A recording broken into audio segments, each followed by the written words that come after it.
Napalitaw effects, nakita nyo yan? Paano nga ba? Tara, sundan mo ako, Lodi. Napakadali lang. Open CapCut, new project. I-add natin yung video kung saan umakting-acting ako, no?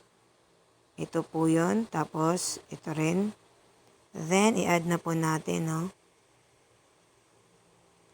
Ayan. Then, i-adjust po muna natin ito. Okay, ayan. So, back natin. Then, bago natin kalimutan, aspect ratio na po natin 9:16. Ayan po yung ginawa ko, no? Ito po kasi yung ginawa ko. Ayan, ganyan-ganyan po ako, no? Siyempre, acting-acting, no? Tapos, ito po yung second clip. Ayan, kunwari na ano, no? At i-delete na rin po natin yung nasa dulo. Then, i-highlight po natin ito, no?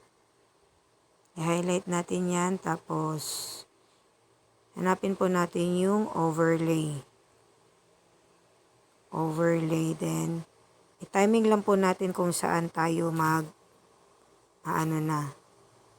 mag-i-spray. Ayan. Timing natin. Kung saan na siya papasok, tingnan natin. Okay, so pagkatapos niyan, i-click mo po yan. Then, hanapin po natin yung mask. Ayan, no? Then, i-click po natin yung rectangle. Dito po sa rectangle, ikutin po natin yan para mataas po yan. Ayan, no? Ito po, ito, para nasa taas po ito, no? Then, ayun na nga, no? Palakihan natin onti.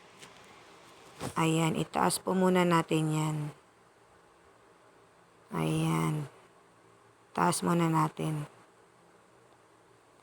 Then, ayun na nga, i-click po natin yung diamond. Diamond, yan. Then, punta po tayo sa patapos na siyang mag-spray.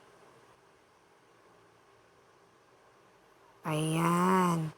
So, ayan, automatic po, magkakadiamond yan, no? Ayan. Then, banatin po natin ng paganyan. No? Ayan. So, okay. Adjust muna natin yung feather. Lagyan po natin ng kahit mga 7 lang. Ayan. Ano, kung goods na. Ayan. Okay, play po natin.